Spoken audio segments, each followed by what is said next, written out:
There really isn't a wrong opinion.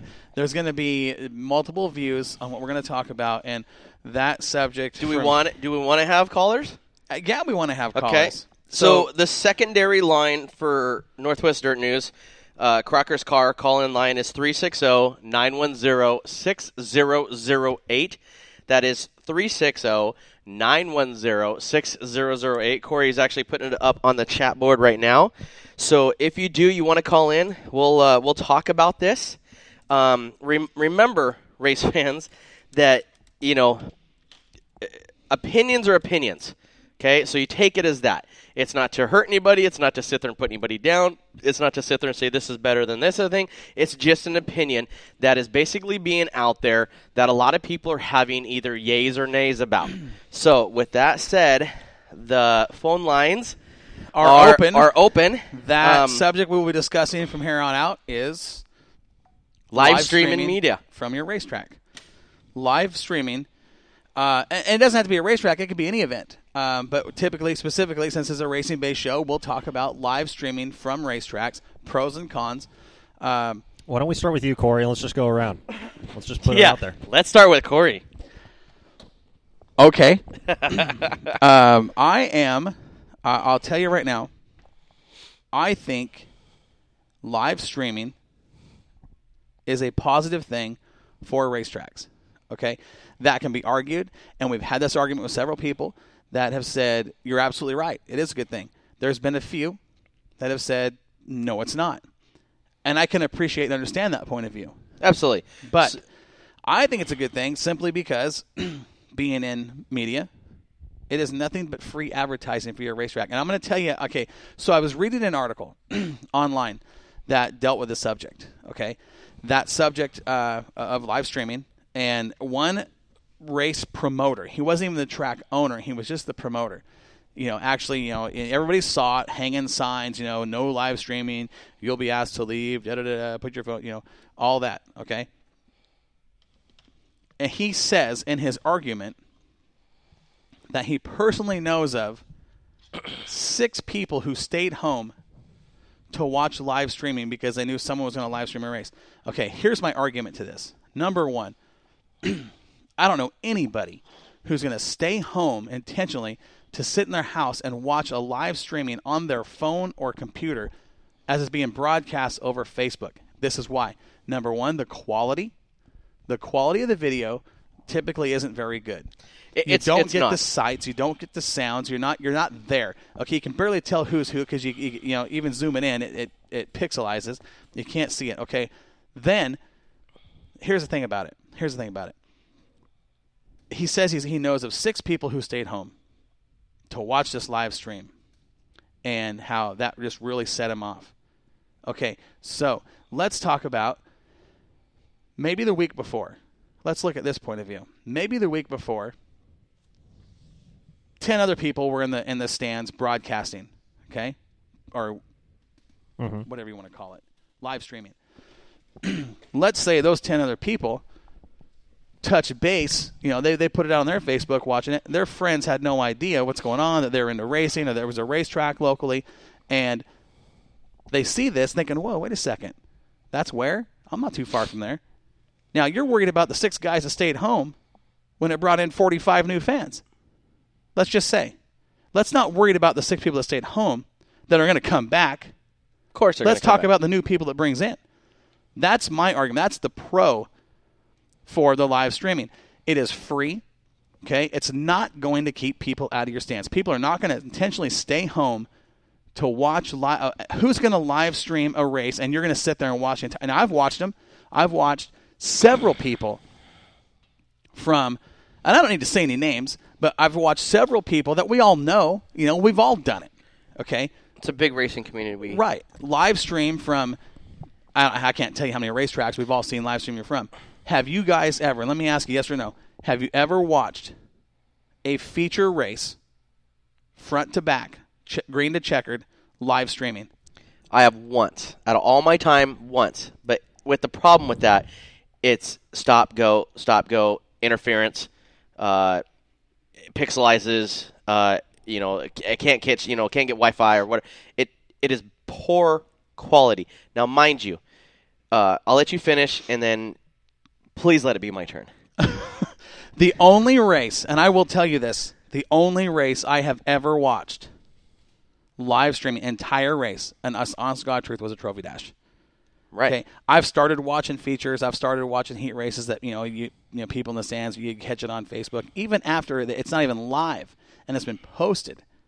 Even then, I still have never watched a full race. I'll watch the first 5, 10, 8 laps. It's just the quality. Number one, isn't there. The benefit to all that is the free advertising and the possibility, just like running a TV commercial, of bringing in new people to your racetrack. Or just like Reason Why People commercial on our show. Right. Forget about the 6 people who stayed home. They're coming back. You know that. Absolutely. Okay. Now you got 25, 30 people out there that saw their friends, and they're like, whoa, I'm going to go with Bob down there to Willamette Speedway or Sunset or Bakersfield or Santa Maria, wherever it is. I'm going to go check that out. That looks like a pretty cool time. They bring their family in, and that's more than paid for itself. It didn't cost you anything. So listen to this. Okay. I don't mean to interrupt. I'm sorry. No, go ahead. I'm just edgy. I said my piece. That's how I feel about it. That's this is my 2 cents, and I agree 1,000% with you. This is what people don't get. They're so hung up on your videotaping on, at my track. You're videotaping on my track. You're videotaping on my track. You're live streaming. If you want to do it, videotape it, then post it later. That's fine. That's not a problem. But this is the deal. They're filming one race. Mm-hmm. Out of how many classes do you have there? Maybe it's your mom that's filming her son going around and around in circles. Who's she podcasting it to? Maybe the people that are back east, or maybe the people, maybe grandpa couldn't make it out that night or whatever like that. Right. So you have maybe a handful of people, right, that are watching this. Because they can't be there because they're out of state or whatever reason. That's right. But they're not coming to the racetrack because they're just basically, it's a new thing that that's out there. Facebook Live, hey, this is cool, blah blah blah. But just like you said, it's pixelized. It's not hurting nothing. We've talked. I got the list here. I've talked to 7 tracks. Right. This is the biggest thing. Is Marcus at Talladega dirt track. That's just about to hold the Ice Bowl. Talked to him. I said, hey, look. I said, we're from the West Coast. This thing is going. He says, I already know about all this thing. And I'm thinking, man, I'm going to go into this right? I'm like, okay, so check this out. So we're part of the media. He says, what do you want to know? I've not, besides talking to Scott at Bakersfield Speedway, he was 1,000% positive. Absolutely. He says all of the tags that he gets prior to the Ice Bowl, he can't pay for that. Right. We'll put another example. Bryson James was on our show last week, right? Out of that, just our post that we did live. Now, mind you, we went live at Bakersfield. Mm-hmm. We showed live feeds, all type of stuff. We did one race or whatever the case is. The wives and stuff did it. Sandra, Tricia, they did it. Okay, but out of Bryson, I'm just gonna put this one because this is, it's a prime example. It's a prime example. All of our stuff, gets massive hits. It's retarded. But Bryson James deal. As soon as that hit the air on Facebook, right, in less than 24 hours. Had over 5,200 people that saw this. Now, that's just on our page. That's on our page. That's not all the other people that shared it and everybody else. You know how much more that gets picked up? Mm-hmm. Okay? It's just like our commercials. Okay? Like Tommy's Transmissions. Tommy comes up and says, man, there's people or whatever like that down there that travel up here. What if their car breaks down, don't know who to call? But I'd love to sit there and be part of your guys' show. That'd be awesome. Right? Just like CMC. Let's be part of this. Absolutely. Racing community, let's do this. The problem is that everybody's stuck on, you're coming to my track and live feeding it, and I get no kickback for it. Your kickback is the new people that are coming in exactly. and spending money. You know how many people and stuff that are on my friends list? Okay, my aunt and uncle that live in Nebraska, cousins that live in North Dakota and all that type of stuff, love seeing our stuff. Mm-hmm. Can't be here, but they love seeing what we do. Right.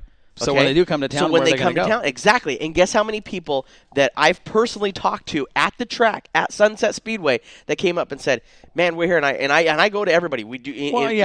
I sat there and I said, "How many times have you been out here?" Well, this is our first time. It's like, wow, who told you about it? Facebook and our friends. Mm-hmm. I'm sorry, right there, ladies and gentlemen. If you are not marketing that right now, if you are not putting that effort into sitting there and seeing where your fans are coming from.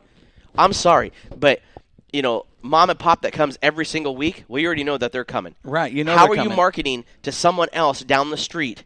Okay. For free. And we get radio ads. 98.7 The Bull up there does an outstanding Fantastic. job. Nikki does an outstanding job when it comes to marketing and radio advertisement and all that type of stuff. They are on top of it. But that costs her. Right. That They're costs paying for that track. Okay? Are they getting They're getting their money's worth. Sure they are. Danny Dwyer, Absolutely. mid-afternoons, does all the radio commercials. That man's awesome. He does great job. Okay, and he brings tons of fans out. 98.7 The Bull comes out to the track, brings tons of people out there, right? It's that advertisement. But you have to pay for that advertisement. Northwest Dirt News, racing season started. Ladies and gentlemen, who did we talk about? 90% was Sunset Speedway for my section, Willamette Speedway for your section. How many of those people now, we're listening, I mean, we have thousands of people that are listening live right now. Mind you, we just saw the numbers. Our California is beating our Washington, Oregon people. That's what's crazy. listening. And you know what's crazy is because of what we're doing here and kind of going along with what we're talking about is we're getting numbers that are in the Michigan and the upper north area around the Great Lakes area that are rivaling our West Coast numbers on this show. It's weird. Absolutely insane because I don't know anybody else other than Brody that we talked to in, back in Ohio. Who do we know in Alaska? Rick Wyatt, one person. But there's, I think it was we had 0.7% or something like that. But that's not just one person. No, that's multiple people. But so back to the live streaming.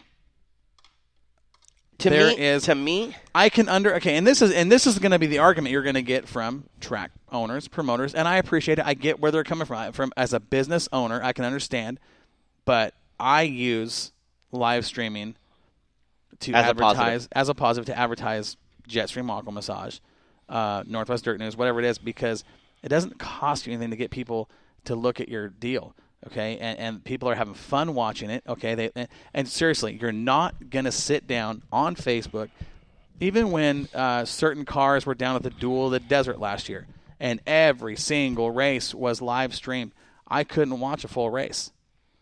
You're too far away from the track. Well, right. Even if you sit in the stands and stuff, you're still too far away. Right. Unless you're on a pay-per-view deal, like Speed Shift and all those type of stuff, whatever like that. You don't get that. But here's the other thing about it too: you're on a phone that isn't, number one, it's not very big. You can't turn the phone sideways. It doesn't go full screen. You're looking at a little tiny window, and all you can see is what that person is showing you. That's right. Okay. Now, when you've got someone live streaming and they're live streaming one car all the way around for 50 laps, 40 laps, 35 laps, you're not going to watch the entire race. It gets kind of boring. Well, it does because you can't you can't see what you want to look at. You're forced to watch that one, much like NASCAR on TV, and they're paying big time money, millions. But this is another kicker too. Is the biggest problem is that, and I saw this on one. It's like, well, I don't want to watch it and stuff, and I think it's bad for the racing community because what if those people start cussing and blah blah blah? Turn your volume down or turn it off. Right. You don't have to be on that person's page. Mm-hmm. If you don't like it, it's real simple. Turn it off. Right. Not that big a deal. So, Joel, you're really wanting to pipe in on this deal, and I want to hear. I'm very Well, because here's the thing. Irks Joel me, is man. he's kind of the conscience of the show. He's kind of the one guy that he settles both of us down. Well, and he's got and I appreciate his perspective. He has a good job of his perspective and his opinion, and I want to hear what you have to think on this subject because you at times, at 98% of the time, he's a little more irrational than you and I. A little more rational. I meant to say rational. That's why he's rational. He's the irrational. He's the irrational one. And that's one thing is that when we start getting into discussions like this, I like to react off of fact, not emotion. Because if I get my emotions tied up in it, there's bound to be some FCC crackdowns on this. It will get colorful. Yeah. They already love me. Oh, I know. Trust me, I've had the phone calls. I know. So, your opinion, Joel? I think we all know that, the 2016 season, and I'm going to pull from my experience as a crew chief, really, is that in the 2016 season, Matthew and we sat down and we did a Facebook page for Matthew Drager Motorsports to promote the race team. And really, we used it as a tool to not necessarily let our fans know what's going on and where we're at and how we're doing, but, well, that's kind of a side kick back from it. But mainly to give our sponsors the recognition that they deserve and that they really want and need. you got to think